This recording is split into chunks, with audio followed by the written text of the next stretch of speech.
Hoje, no Fora do Baralho, os nossos 4 ases vão voar para a Espanha, a aproveitar o vendaval que varreu o país nas eleições do passado domingo, mas isso fica para a jogada da semana, na segunda parte. Para já, Susana Peralta, Luísa Aguiar Conraria, Jorge Fernandes e João Marques de Almeida vão abrir o jogo e cada um tem um naipe para mostrar. O Jorge Fernandes vai começar em geografias mais quentes, a propósito da visita do presidente venezuelano Nicolás Maduro ao Brasil e do compromisso de Lula com a democracia liberal. E, aliás, primeiro vamos ouvir Lula da Silva ao lado do companheiro Maduro a falar aos jornalistas. Eu acho, companheiro Maduro, que é preciso, você sabe a narrativa que se construiu contra a Venezuela, da antidemocracia, do autoritarismo, sabe? Então eu acho que cabe à Venezuela mostrar a sua narrativa para que possa efetivamente fazer pessoas mudar de opinião. Jorge, tens espadas para Lula da Silva? É verdade. Em primeiro lugar, acho que chegou a hora de começarmos a avaliar Lula por aquilo que ele faz e não simplesmente por ser o anti-Bolsonaro. Bolsonaro é passado, as eleições acabaram e, portanto, Lula deve ser avaliado como qualquer outro presidente do Brasil que esteja em funções. E o problema é que esta avaliação não é nada famosa. Enquanto nos primeiros mandatos, aparentemente, tínhamos um Lula, enfim, pragmático e cumpridor mínimo dos princípios da democracia liberal, apesar, enfim, dos escândalos de corrupção, etc., mas não aparentava ter qualquer tipo de problema com a democracia liberal ocidental, tal como nós a concebemos. E este mandato tem tido imensos indicadores de que Lula, aparentemente, está com muito menos... Enfim, está com muito mais dúvidas sobre os benefícios da divisão de poderes, da liberdade, do direito internacional, etc. Esta semana recebeu Maduro com pompa e circunstância e dizendo no essencial que a Venezuela é uma democracia e que existe uma grande narrativa internacional, liderada, obviamente, pelos Estados Unidos, para pintar o país, Venezuela, como um sítio absolutamente sinistro, onde há aqui umas pessoas de extrema-esquerda que, enfim, querem mal ao povo, etc. No fundo, o Lula tentou passar uma carta de alforria a Maduro e ajudar a limpar a sua imagem e tentar que ele, no fundo, reentrasse também para o concerto das nações latino-americanas, onde nos últimos anos tinha vindo a perder claramente fôlego. Bem, eu nem sequer vou falar dos muitos milhões de pessoas, e são mesmo milhões de pessoas que fugiram da Venezuela ao longo dos últimos anos, a fugir da pobreza, da fome absoluta, da ausência de medicamentos, etc. E todos os indicadores internacionais mostram isto. Mas é um sinal muito claro e muito interessante que Lula tenha escolhido estas companhias, quer dizer, já depois daquilo que fez ao ter claramente flertado com Putin e com Xi, agora este sinal de abraçar a Venezuela, etc. E tudo isto culminou ainda esta madrugada, literalmente esta madrugada, quando Lula fez um tweet onde dizia que indicava Zanin, que foi o advogado de defesa dele, portanto, durante o problema do Lava Jato, e que indicava Zanin, e entre outras coisas, isto está no tweet, por aquilo que ele fez na defesa de Lula. Reparem bem, ele diz que indicava alguém para o tribunal mais importante do Brasil porque ele foi um ótimo advogado. Ele assume isto com toda a clareza. Portanto, quer dizer, o grande democrata Lula é isto. E, portanto, o Brasil transformou-se nisto. E estes sinais que Lula dá são muitíssimo preocupantes e já não chega a dizer... É honesto, nunca terias um político português a assumir uma coisa dessas, apesar disso acontecer. Não, é verdade, isso é verdade, é verdade. Há aqui uma certa honestidade, em tudo isto. Agora, a honestidade está bem, claro, mas quer dizer... João, queres assistir? Confessa o crime. Não, um criminoso que confessa o crime num tribunal também está a ser honesto. É um momento de honestidade, não deixa de ser criminoso. O Lula... Eu acho que há 2 problemas graves. O primeiro é que Lula mostra verdadeiramente que nunca esteve preocupado com a democracia no Brasil. O que ele queria era ganhar as eleições. E como o adversário era Bolsonaro, e Bolsonaro era um adversário a quem se podia acusar de comportamentos antidemocráticos, ele usou a defesa da democracia de uma maneira absolutamente instrumental para derrotar Bolsonaro. Aliás, eu conheço muita gente no Brasil, antigos eleitores do PSDB, que na segunda volta votaram em Lula contra Bolsonaro, precisamente, diziam eles, porque Bolsonaro queria fazer do Brasil uma nova Venezuela.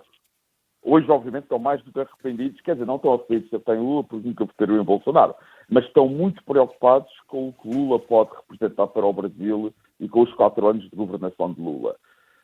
Mas depois há outro problema, há um segundo problema, é que Lula, com este comportamento, está a reforçar, no fundo, a posição de Bolsonaro e pode permitir que Bolsonaro volte politicamente.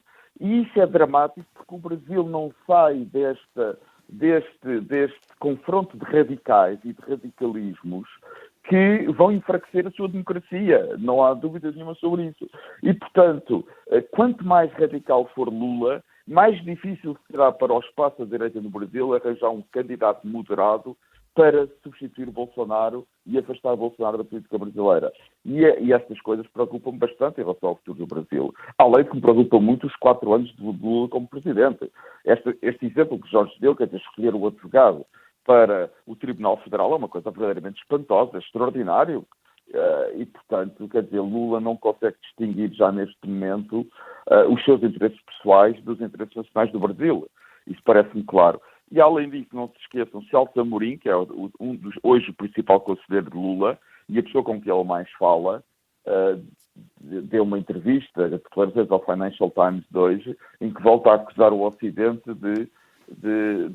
com o seu comportamento, de poder provocar uma terceira guerra mundial com a Rússia.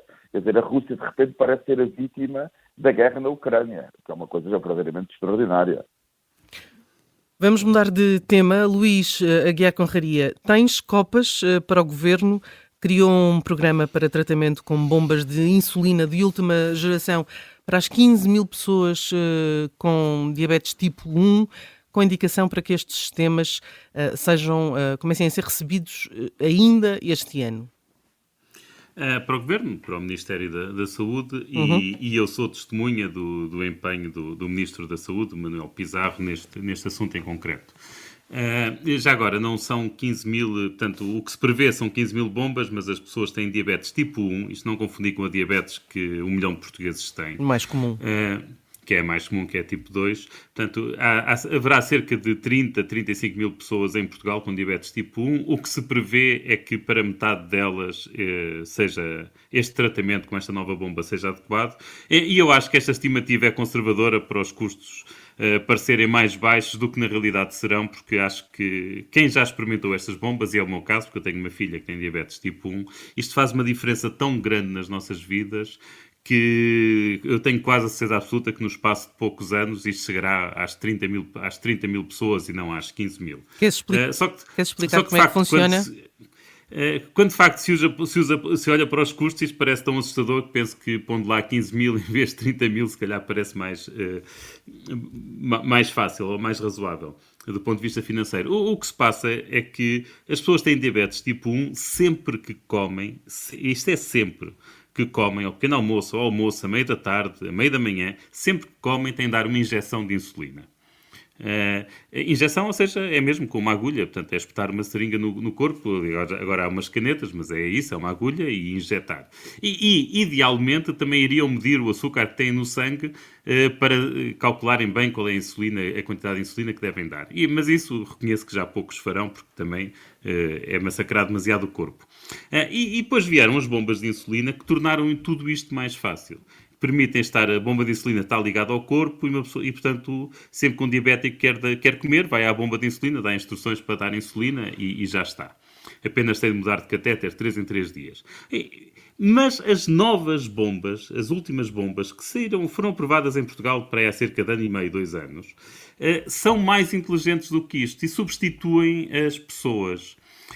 E, portanto, permitem que automaticamente fazer correções de acordo com o açúcar que as pessoas têm no sangue. Portanto, quando as pessoas estão têm os seus níveis de açúcar a subir, estas bombas movidas a inteligência artificial automaticamente dão insulina e, portanto, previnem as hiperglicemias. Ora, o problema dos diabéticos quando têm níveis de açúcar muito altos é que têm todas aquelas consequências de longo prazo, cegueira, necessidade de transplantar rins e coisas assim.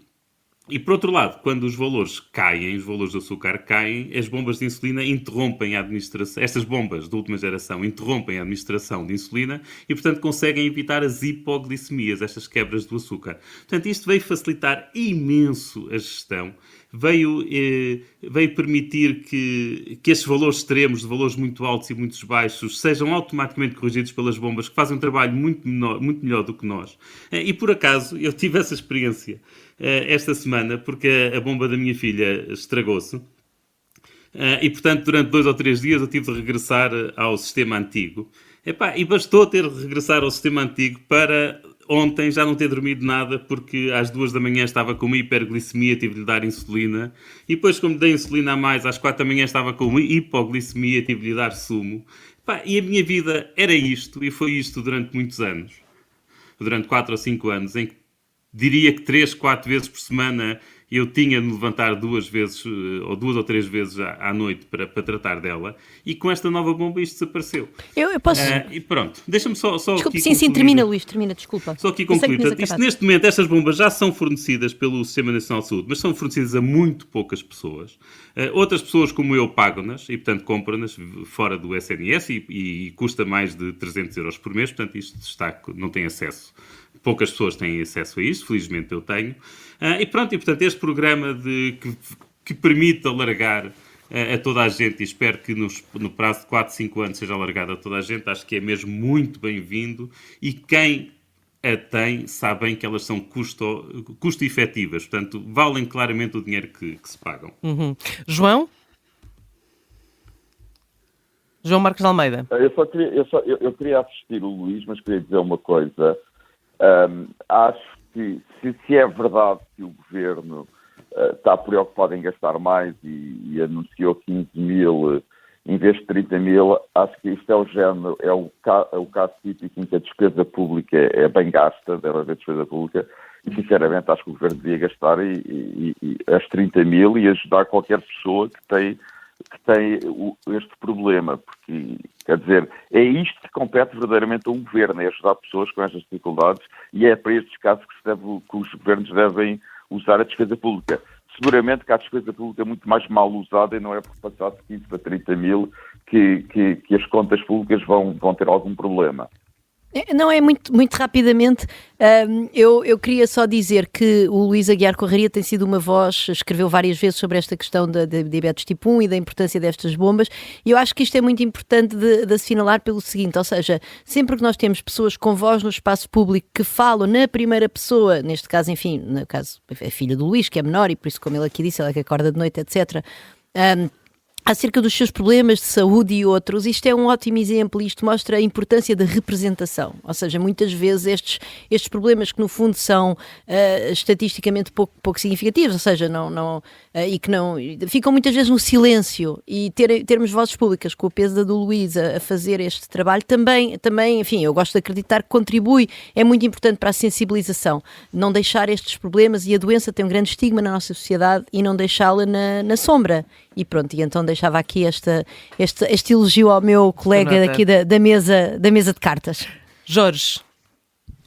Eu junto-me aqui ao que a Susana, o Luís e o João disseram. Acho que isto são verdadeiramente boas notícias e devemos elogiar o Governo quando de facto há motivos para isso. Isto sem dúvida, é aquele tipo de coisas que podem no papel parecer absolutamente menores, mas são muito importantes e podem fazer toda a diferença na vida, quer das pessoas que infelizmente sofrem estas doenças, quer das suas famílias, e portanto isto é uma ótima notícia. Luís, querias acrescentar? Deixa-me só aqui uma coisa, porque, para responder ao João, para as pessoas também não ficarem com uma ideia errada. Há um problema logístico. Uma pessoa adotar esta bomba exige treino de alguns dias. E, portanto, não há recursos humanos para dar as 30 mil bombas no mesmo ano. Ok? Portanto, isto de facto tem de ser faseado e, portanto, isto também justifica que as coisas sejam feitas ao longo de alguns anos. Mas sim, eu não tenho dúvidas que chegarão às 30 mil pessoas, mas sim, não há capacidade logística de o fazer em 1 ou 2 anos. João Marcos de Almeida, tens um rei de ouros para o Benfica, que se sagrou campeão nacional, e antes de mais tens um cartão branco pelo fair play, já que não és benfiquista. Não sou benfiquista e obviamente, como portista, não gosto do Benfica. É o grande rival do Futebol Clube do Porto. Espero que os portugueses não levem a mal, mas é o Benfica o grande rival do Futebol Clube do Porto. Mas quero deixar... Eu todos os anos gosto de fazer... Eu levo a mal, pá. Eu levo a mal, que eu vou jogar sábado com... Nós vamos jogar domingo contra o Porto na final da Taça, portanto o grande rival agora é o Braga, pá. O Braga, é verdade. O Braga cada vez é mais um rival importante, mas eu tenho mais simpatia pelo Braga do que quer pelo Benfica, quer pelo Sporting, posso-te garantir. Bom, mas aqui o que interessa agora é o Benfica, e acho que no fim do campeonato os rivais devem dar os parabéns a quem ganhou. O Benfica mereceu ser campeão. Foi durante a época a melhor equipa, a equipa mais regular, e acho que os esportistas devem dar os parabéns ao Benfica, e agora é pensar no próximo campeonato. Mas acho que é importante, porque o futebol em Portugal está-se a tornar uma coisa demasiado radicalizada, um bocado como a política em todo o mundo, que é preocupante. Ver, por exemplo, programas de futebol são os piores exemplos de emissões de televisão que há em Portugal. Ninguém com um mínimo de sanidade mental pode ver aqueles programas. E acho que é bom moderar o discurso e, no fundo, o futebol é apenas um desporto. E há sempre quem ganhe e quem perca. E normalmente, no fim do campeonato, quem é campeão merece ser campeão. Foi a melhor equipa durante o ano, e este ano foi o Benfica. Foi a melhor equipa, e eu, como portista, quero deixar os parabéns ao Benfica. Uma saudação especial aos meus amigos benfiquistas, como eu sou de Lisboa, portanto tenho imensos amigos benfiquistas e sei que eles estão felizes e celebraram o campeonato, e acho muito bem que eles sejam felizes. O Benfica quando o Porto ganha, mas este ano foram eles e parabéns. Não, eu acho é um bocado estranho para mim em 5 minutos ser elogiado o Governo e o Benfica, mas na segunda parte, Estás a ficar doente, João. A direita e a esquerda em Espanha, o quê? Estás a ficar doente, isso não pode ser. Dizer bem do Benfica e do Governo. Não. Vamos Está a passar baixar já... as expectativas para o jogo do domingo, pá. Nós temos que avançar e vamos passar... Não sou doente. Nós temos que avançar e, portanto, vamos passar ao barómetro conhecido hoje no público, Susana, que dá conta que mais de 1.600 pessoas com alta estão internadas nos hospitais por não terem para onde ir. Sim, mas antes disso eu queria só dizer que eu gostava mesmo que os clubes de futebol conseguissem não ser o antro de corrupção e de falta de transparência que são, para depois nós nos podermos congratular com os resultados desportivos por aquilo que eles são, mas declaração de interesses, eu não sou do futebol. Não tenho a certeza que o dinheiro que o Benfica gasta para ganhar este campeonato seja todo limpo, e isso incomoda-me, mas certamente incomodar-me se fosse o Porto ou o Sporting a ganhar. Não vou. Mas deixa-me ir aos hospitais. O Benfica não tem nada a ver com corrupção. Seria muito injusto fazer essa ligação entre a vitória no campeonato e Como é que não? Então o dinheiro vem de onde? Para pagar aos jogadores e ao pessoal técnico e não sei o quê? Claro que tem, João. Então. Mas isso é outra questão. Então, para mim não é, para mim isso é a questão. Mas temos de fazer um fora de baralho sobre futebol. Sobre futebol. Depois eu vou ler imenso sobre futebol, vou aprender imenso sobre o tema. Bom, rapidamente sobre os hospitais. Isto é um trabalho da Associação Portuguesa dos Administradores Hospitalares e que mostra que há de facto este excesso, vamos dizer, excesso de pessoas, excesso de dias de internamento, custam muitos milhões de euros ao Estado, não vale a pena estar aqui a recordar os números. Há um aumento relativamente ao ano anterior, eu acho que isso provavelmente, não sei, pode ter a ver com o facto da Covid e das pessoas evitarem eventualmente os hospitais, não sei. A questão não é essa, a questão é a seguinte. Nós temos um SNS decapitado do ponto de vista dos recursos humanos e dos recursos de uma maneira geral e que não consegue prover às necessidades das pessoas que estão efetivamente doentes. E depois temos os hospitais a fazer um trabalho que devia ser feito pelos centros de saúde. Os especialistas não se cansam de assinalar isso. O facto dos nossos centros de saúde não terem algumas capacidades de resposta, algumas valências que deviam ter, faz com que as pessoas acorram às urgências sem necessidade, em primeiro lugar. E depois temos esta situação que é, no fundo, dos centros de saúde, eu diria que é uma situação à entrada da máquina de chouriços e depois temos uma à saída da máquina de chouriços, que é, por nós não termos estruturas de cuidados continuados no terreno, subfinanciadas, subcapacitadas e etc. De facto, enfim, nos últimos 5 meses perdi um casal de tios bastante velhote e, portanto, sei exatamente do que é que estou a falar. Felizmente havia meios para os manter em casa, mas quer dizer, o dinheiro que isso custa, nem vamos entrar por aí. Portanto, não há essa estrutura e depois os hospitais estão também a fazer isto. E, no fundo, isto é um custo. Isto mostra que o problema da saúde não é só um problema de subfinanciamento. É também, certamente, e não vou contestar isso, mas é também um problema de má gestão do sistema como um todo, porque os cuidados continuados são, em larga medida, a responsabilidade do Ministério da Segurança Social. Mas, quer dizer, resolvam-se, organizem-se lá no Governo e tenham uma visão estruturada destas coisas e libertem os hospitais para fazer aquilo que têm de fazer, que é, por exemplo, operarem as pessoas que têm cirurgias em atraso. Obrigada, Susana. Vamos guardar para a segunda parte a jogada da semana e aí vamos falar de Nuestros Hermanos.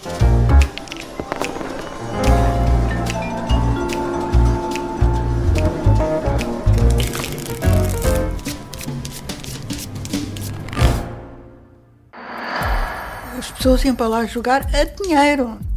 Eu vi lá uma roleta. Este é o Encantador de Ricos. É a história de como Pedro Caldeira, o maior corretor da Bolsa Portuguesa, seduziu a alta sociedade dos anos 80 e perdeu os milhões que lhe confiaram. Eles estavam em choque. Aquilo foi quase como uma bomba, não é? Uma série para ouvir em 6 episódios que faz parte dos Podcast Plus do Observador. É narrada por mim, São José Correia, com banda sonora original de The Legendary Tiger Man. Os Podcast Plus do Observador têm o apoio da Onda Automóveis.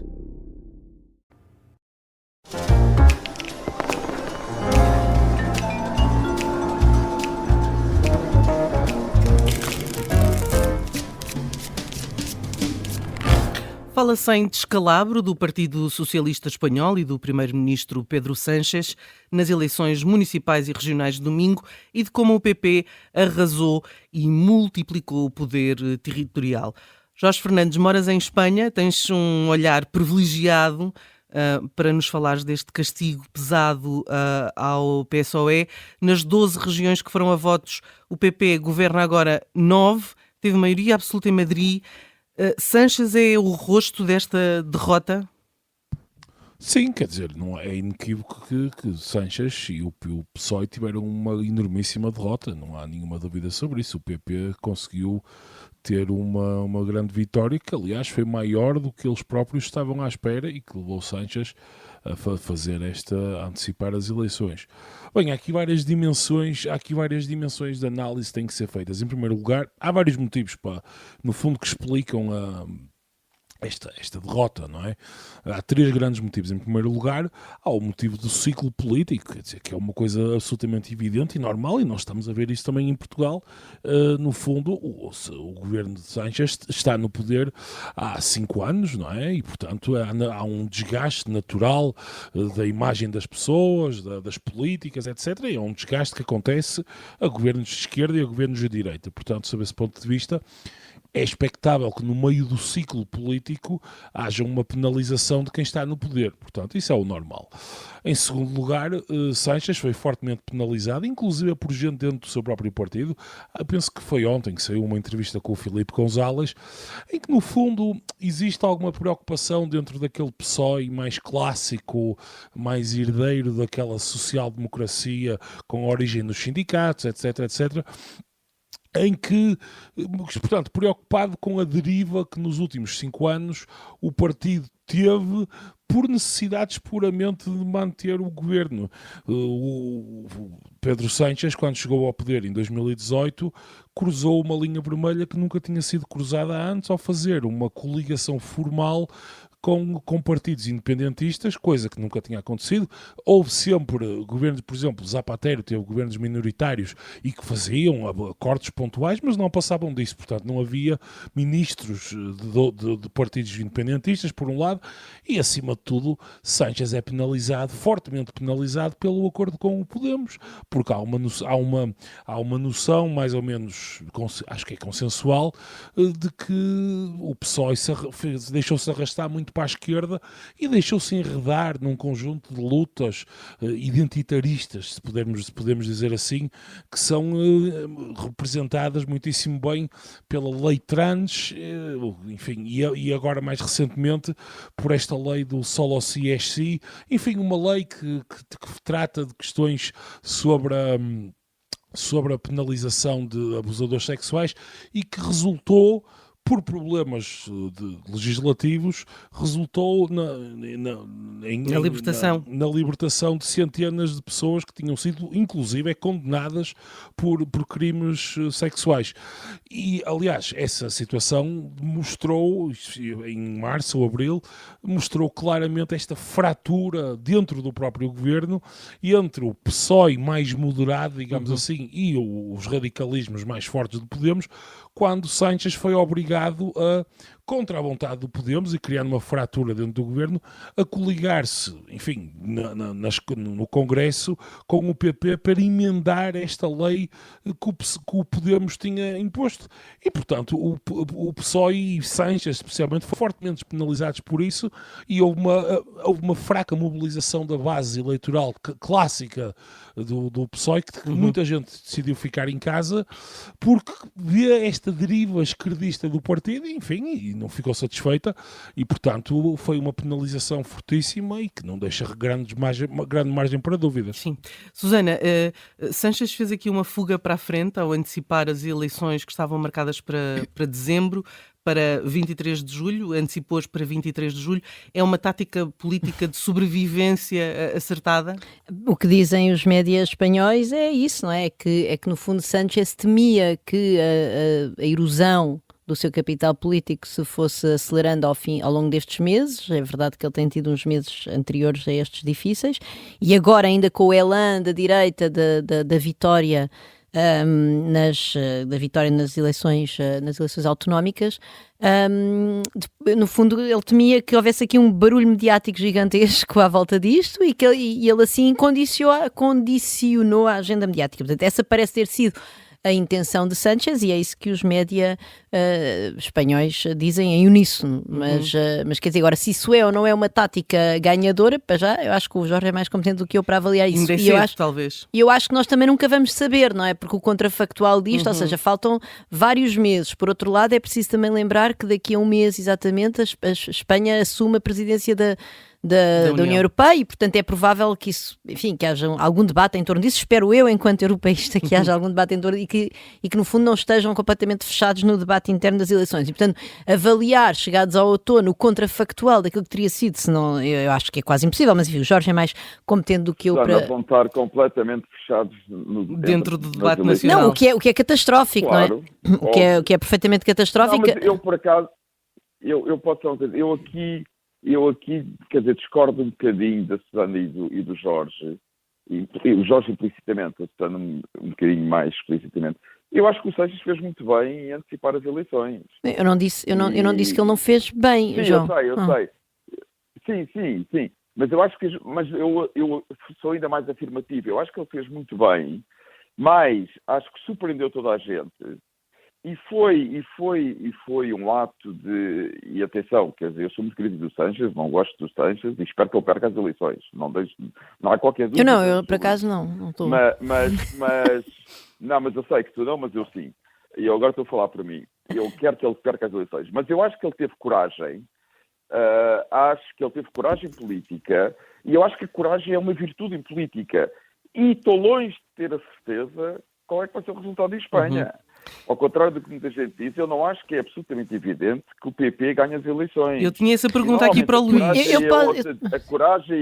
Normalmente a coragem e a ousadia podem ser premiadas. E a verdade é que Sánchez teve coragem e assumiu a iniciativa política. E, portanto, eu acho que vai dar muito mais trabalho ao PP a ganhar as eleições. Eu acho que o PP é favorito, dados os resultados do fim de semana passado, mas vai dar mais trabalho ao PP a ganhar as eleições do que muita gente julga e não acho que saiba já e que seja um dado adquirido que o PP vai ganhar as eleições. Eu queria só pegar naquela questão que o Jorge disse das políticas que ele chamou identitaristas. Não, eu estou de acordo, por exemplo, a questão da lei do consentimento sexual, que acabou por libertar predadores sexuais, isso não lembrar ninguém, isso é má política, ou seja, caramba, façam lá as vossas leis, têm consultores, façam-nas melhores, façam-nas bem, quer dizer, isso é uma coisa que é terrível. Agora, e depois obviamente que eu percebo que a lei trans é polémica, que aliás há grupos feministas contra ela, mas pronto, ela tem aspectos positivos. Bom, para já eu acho que nós estamos bastante aquém dos direitos que as nossas sociedades conferem às pessoas trans. Isto dito, é um bocadinho como a lei do consentimento sexual, ou seja, fazer isto assim de maneira atabalhoada e até com grupos que poderiam estar a favor, que acabam por se colocar contra, parece-me perigoso até para a própria agenda, que eu acho que é uma agenda muito importante de inclusão e de uma das minorias mais discriminadas e já agora atacadas até fisicamente, digamos que são as pessoas que estão, há muito crime de ódio relativamente às minorias trans. Eu queria só dizer mais uma coisa que eu acho que é importante. Apesar de tudo, quero dizer, esta porventura excesso, eu não sei se é excesso, mas enfim, em todo caso um atabalhoamento enorme nestas políticas, na promoção desta agenda, quer dizer, também é um reflexo de uma sociedade profundamente conservadora, ou seja, é uma sociedade muito mais polarizada do que a sociedade portuguesa, não é? E quer dizer, nós não nos podemos esquecer das histórias, por exemplo, do gangue, da violação grupal em Pamplona, já não me lembro. Quer dizer, e da incapacidade do sistema judicial espanhol para tratar disso. Portanto, eu acho que há exageros. Mas só um ponto. Não se pode chamar às questões fraturantes e depois não esperar que elas não fraturem. Eu não lhe chamo questões fraturantes, não haverás esse epíteto da minha pessoa. Mas são para muita gente. Para mim são incluidoras. Coitado do Luís, coitado. Eu agora tenho que pôr um... Não. Agora ponto de ordem à mesa. Deixa-me só dizer uma coisa. 30 segundos. Dirás a seguir ao Luís, Jorge. Não, mas tem que ser agora, que senão perde-se a coisa. O que nós estamos a assistir aqui nesta discussão é precisamente o problema que o PSOE e o sanchismo têm. É a captura do debate político, não é tanto fazer boas ou más leis para este ou para aquele grupo, é o excesso de atenção. É para este ou para aquele grupo, é para a sociedade, Jorge. Exatamente. Certo, mas quer dizer, há uma percepção generalizada de que este tipo de questões têm uma atenção excessiva face a outras questões que a esmagadora maioria do eleitorado percepciona como sendo mais importantes. E agora calmo, deixa o Luís falar. Luís, acreditas que o governo de Espanha que sairá das eleições de julho será diferente? Temos a hecatombe do Podemos, por um lado, temos a questão do Ciudadanos, que se retirou da corrida, temos o resultado do Vox. Como é que tu olhas para isto? Eu olho para isto como sendo um enorme disparate marcar eleições para 23 de julho. Quer dizer, nós estamos em férias e presumo que Espanha também estejam em férias e é mesmo no pico das férias, as pessoas vão estar na praia enquanto os partidos estão em campanha, não faço a mínima ideia qual é que vai ser o impacto que isto tem na abstenção, o que torna quaisquer previsões ainda mais difíceis de fazer. E isto tudo para antecipar eleições que iam ocorrer naturalmente daqui a 5 meses. Eu não consigo perceber isto. Mas, não consigo perceber como é que isto é razoável. O Sánchez não podia governar, era um país paralisado até dezembro. Mas eu gosto mas os países aguentam perfeitamente com governos paralisados.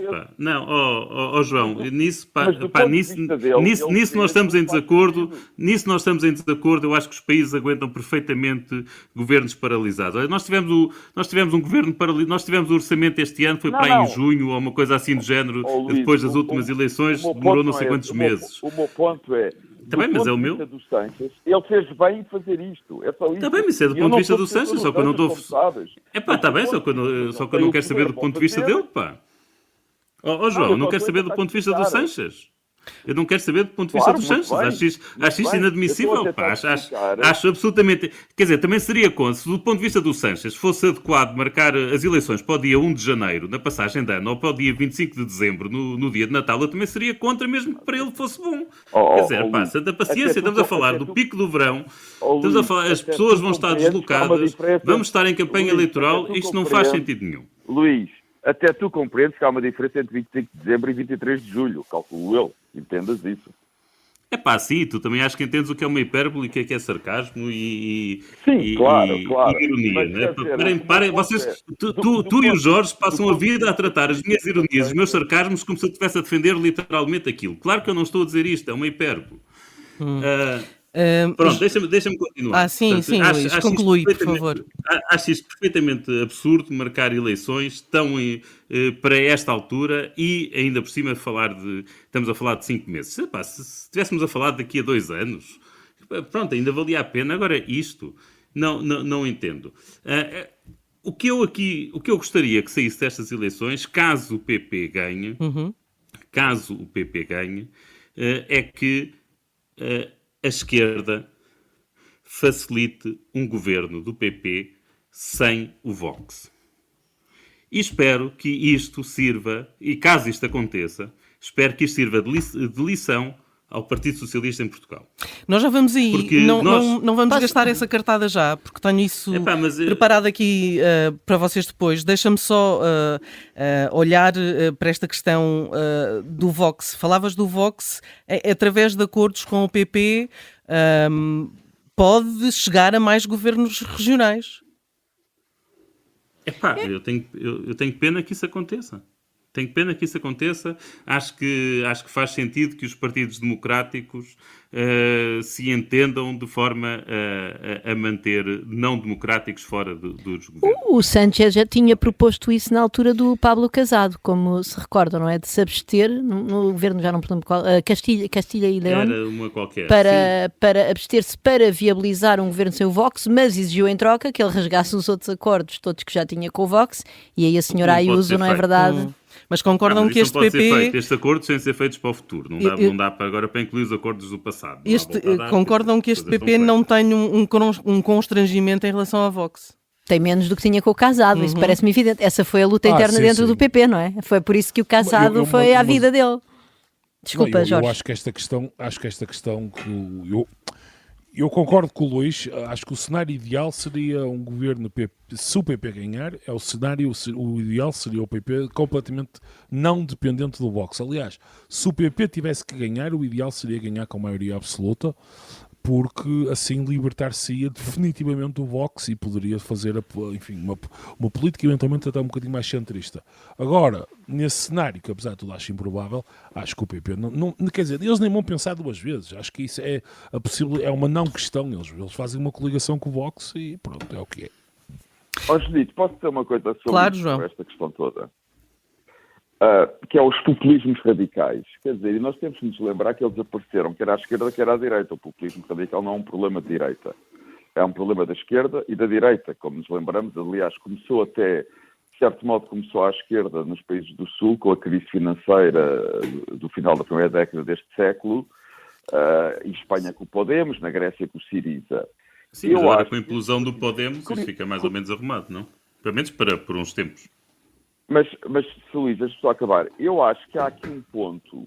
Por vezes nós, as pessoas que ligam mais à política e que se preocupam mais com questões ideológicas e questões de princípios políticos, levamos mais a sério os partidos radicais do que o eleitor comum.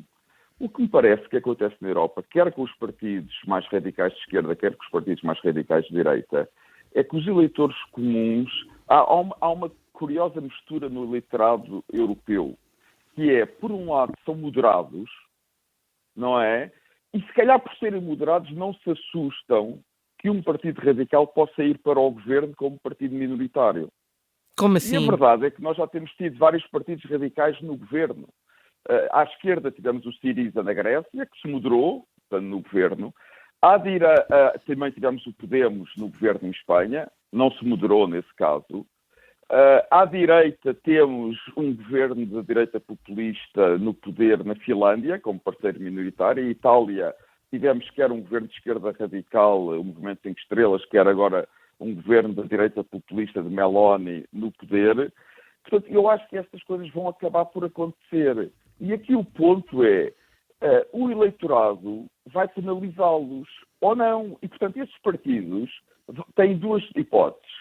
Ou continuam a ser radicais e depois são penalizados pelo eleitorado, ou se moderam, podem não ser penalizados pelo eleitorado. Agora, a mim o que me parece, quer dizer, não vale a pena, podemos falar em cenários teóricos e ideais, muito bem, mas quer dizer, a política é uma coisa muito prática. O que me parece é que se o PP ganhar, o próximo governo de Espanha vai ter o PP e o Vox. E depois vamos ver, tal como o atual tem o PSOE e o Podemos. vamos ver o que é que os espanhóis depois vão dizer do Vox, depois do Vox estar no governo. Não sei o que é que vão dizer. Possivelmente não voltam a votar no Vox. Se eles estiverem mal, não voltam a votar no Vox. Ótimo. Se o Vox moderar, se calhar voltam a votar no Vox. Mas o problema do Podemos foi não se ter moderado. Toda a Europa. Como? O problema do Podemos foi não se ter moderado? Aparentemente não se moderou. Embora eu concorde com o que o Jorge disse na sua intervenção inicial, que há outros problemas, houve outros erros cometidos por Sánchez, sobretudo as coligações parlamentares com partidos separatistas e, sobretudo, o Partido Basco, não é? Que é uma coisa muito complicada em Espanha. Agora, o Podemos não se moderou. Ao contrário, por exemplo, do Syriza, que se moderou. É verdade que perdeu as últimas eleições na Grécia, mas continua a ser o principal partido de centro-esquerda, continua à frente do PASOK. E moderou-se. O Podemos não se moderou. Vamos ver o que é que vai acontecer com os partidos de direita, populista, depois de passarem pelo governo. Agora, o que me parece é que é inevitável que em muitos países europeus eles vão chegar ao governo. Na Finlândia estão no governo, na Suécia fazem parte da maioria parlamentar. O Syriza moderou-se. O Syriza moderou-se, mas quer dizer, aquilo teve à beira da ruptura, que chegaram a fazer um referendo em que a implicação do referendo era a saída do euro. Chegaram a fazer um referendo em que a saída do euro ganhou, que nem sei quais eram as implicações disso para a União Europeia, se não teriam também de sair da União Europeia se quisessem sair do euro, quer dizer. Moderaram-se ali in extremis, em que no momento em que se iam atirar pelo abismo, não se atiraram. Luís, o problema disso é que isso é endógeno, ou seja, esses gestos translocados desesperados é endógeno à situação translocada e desesperada em que a Grécia foi posta, designadamente por responsabilidade das instituições europeias, não é? Não, o Varoufakis era maluco. Não, completamente, isso eu estou de acordo, ainda é. Mas é endógeno, quer dizer, há uma responsabilidade, desde logo da União Europeia, de gerar aquele clima de alarme social na Grécia de uma maneira completamente gratuita, a verdade é essa. Eu não estou a dizer que os gregos não tiveram culpa, atenção, na crise, culpa não gosto desta palavra, peço desculpa, responsabilidade política, na gestão das contas, desorçamentação, tudo o que tu queiras, podíamos entrar por esse debate. Agora, a seguir, tu tens instituições internacionais que supostamente vêm salvar, ajudar uma economia a atravessar uma turbulência e crias um alarme social daqueles, é evidente que depois vais pôr malucos no poder, desculpa lá. Desculpa lá. E esses malucos ao menos, ao menos foram votados. Não sei, quer dizer, como é que tu podes ter instituições internacionais a ceder às exigências de um maluco como o Varoufakis? Desculpa lá, mas o grau... da casa... Era na sua maravilhosa varanda com vista para a Acrópole. Com a sua... Sim. Vamos passar aqui... Exigências perfeitamente loucas, queria ir para os Conselhos Europeus discutir economia. Já temos pouco tempo e, portanto, agora sim queria perguntar-vos se o cenário espanhol pode ou não inspirar o PSD e o Chega. Começava por ti, Susana. Acho que são partidos, enfim, eu não me vou pronunciar sobre o Chega e o Vox. Eu acho que o Vox é fundamentalmente mais um partido muito mais reacionário. Eu acho que não estou a defender o Chega, muito longe de mim, mas acho que André Ventura tem uma natureza mais oportunista do que Santiago Abascal. Na minha percepção de observadora externa, e certamente não sou especialista em ciência política como o Jorge. E relativamente ao próprio PP e ao PSD, quer dizer, por exemplo, a grande heroína do PP, que é a Isabela Ayuso, adota muito o discurso que vem da extrema-direita, não é? Que vem do Vox, ou seja, que é muito próximo do Vox. Apesar dela, devo dizer, ter tido uma discussão recente acerca dos imigrantes com a senhora do Vox lá na Assembleia de Madrid, que teve bem, mas quer dizer, de resto, o que ela diz das alterações climáticas, o que ela diz ela dizer que as alterações climáticas são um movimento de lobbies, não sei o quê, ao serviço da agenda comunista, eu ainda não ouvi ninguém do PSD a dizer isso. Enfim, espero que isso não venha a acontecer num futuro próximo. Estamos mesmo no final, portanto, 30 segundos, Jorge. Eu acho que a situação de Espanha não tem a ver com a portuguesa, quer dizer, sob nenhum ponto de vista, a sociedade espanhola está muito mais polarizada.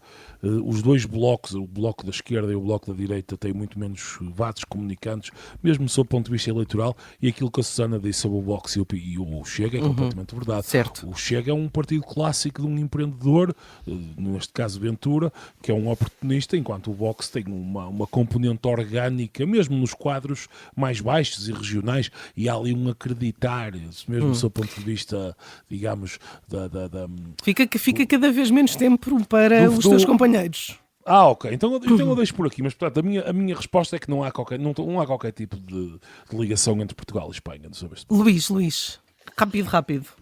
Epá, o que eu vou dizer é o que já há bocado queria ter dito, que é... Mas nem é preciso ir à Espanha, posso ir buscar aqui o caso de Rui Rio. O Rui Rio, nas últimas eleições, disse que viabilizaria um governo PS de forma a que estes não precisassem da esquerda radical para formar o governo. Bem, eu espero sinceramente que o PS aprenda, seja com o Rui Rio, seja com a experiência espanhola, a dizer o mesmo em relação ao Chega.